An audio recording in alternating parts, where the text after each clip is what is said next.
अध्यक्ष महोदय, सरकार में बैठी एक मंत्री महोदया कभी गैस सिलेंडर के दाम बढ़ने पर धरने पर बैठ जाती थी। आज गैस सिलेंडर के दाम जब 1000 के पार हो गए तो क्या माननीय मंत्री महोदया भूल गई कि सास भी कभी बहू थी? अभी मेरे एक बहुत सीनियर सांसद सदस्य ने बहुत अच्छी पंक्तियां की, महंगाई नहीं खर्चे बढ़ रहे हैं। मैं उनसे यही कहना चाहता हूं, जनाब गुमराह मत कीजिए ये कहकर कि महंगाई नहीं खर्चे बढ़ रहे हैं। जुबान तो है आपकी, लेकिन अल्फाज किसी और के बोल रहे हैं।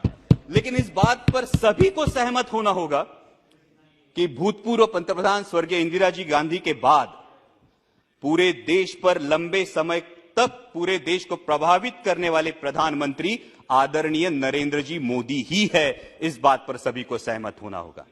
लेकिन अध्यक्ष महोदय, इतिहास गवाह है कि प्रभावी व्यक्तियों का नुकसान विरोधियों से ज्यादा उनके अनुयायी करते हैं। इस बात का इतिहास गवाह है और इसीलिए सोशल मीडिया के अंधभक्तों से और सवाल पूछने के बजाय अपने में मशगूल रहने वाले मीडिया के कुछ नुमाइंदों से सावधान रहने में ही देश हित है।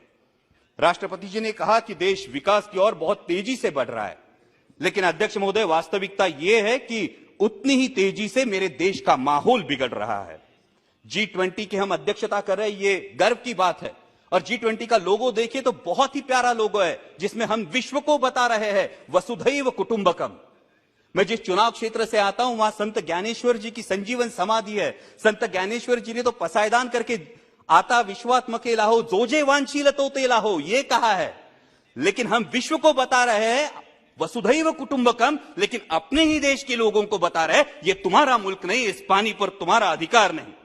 अध्यक्ष महोदय, सभी को याद होगा, बचपन में स्कूल में जाया करते तो 10 पैसे की लिमलेट की गोली खरीदते थे और 10 पैसे की लिमलेट की गोली शर्ट के कोने में पकड़ के दांतों से तोड़ के दोस्त को दिया करते थे।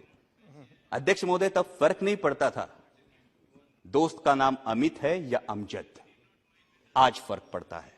तब फर्क नहीं पड़ता था दोस्त दलित है या सवर्ण, लेकिन आज फर्क पड़ता है। देश का माहौल बिगड़ रहा है क्योंकि हिंदू मुस्लिम के साथ साथ दलित और सवर्ण ये दरार भी बढ़ते हुई दिखाई देती है। कभी हाथरस जैसी घटना होती है, कहीं स्कूल के बच्चे ने सवर्णों का पानी पिया इसलिए उसको पीटा जाता है। मूछें बढ़ाई तो पिटाई, दलित दूल्हा घोड़ी पे बैठा तो आपत्ति। किस विकास की दिशा में जा रहे हैं आप? हर किसी को अध्यक्ष महोदय अपने धर्म पर अभिमान होना लाजमी। 1 मिनट सर, लास्ट।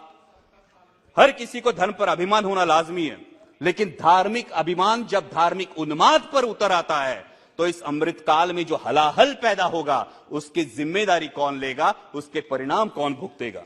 राष्ट्रपति जी ने अपने अभिभाषण में जो सपना दिखा है वो सच होने के लिए हर देशवासी को यह समझना होगा अध्यक्ष महोदय कि ये देश सिर्फ 38% वोट बटोरने वाली किसी एक राजनीतिक पार्टी का नहीं, बाकी 62% देशवासियों का भी है।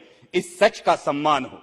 भगवे से किसी को परहेज नहीं और होना भी नहीं चाहिए, लेकिन भगवा तिरंगे में से एक रंग है, इसी का सबको एहसास हो। दहलीज के अंदर कोई ईश्वर, अल्लाह, यीशु किसी की भी उपासना करे, दहलीज के बाहर कदम रखते ही वो सिर्फ और सिर्फ भारतीय हो। पंथ, प्रांत और धर्म से जुड़ी भावनाओं का जरूर सम्मान करे, लेकिन हर देशवासी की सर्वोच्च भावना राष्ट्र प्रथम हो। तभी अमृतकाल का अमृत अंतिम पंक्ति में खड़े अंतिम व्यक्ति तक पहुंचेगा। डाल डाल पर फिर सोने की चिड़िया का बसेरा होगा और इस अमृतकाल में मेरा राष्ट्र विश्व की महाशक्ति बनकर उभरेगा। जय हिंद, धन्यवाद। Thank you. सन टीवी, खबर वही जो सच हो। सन टीवी, खबर वही जो सच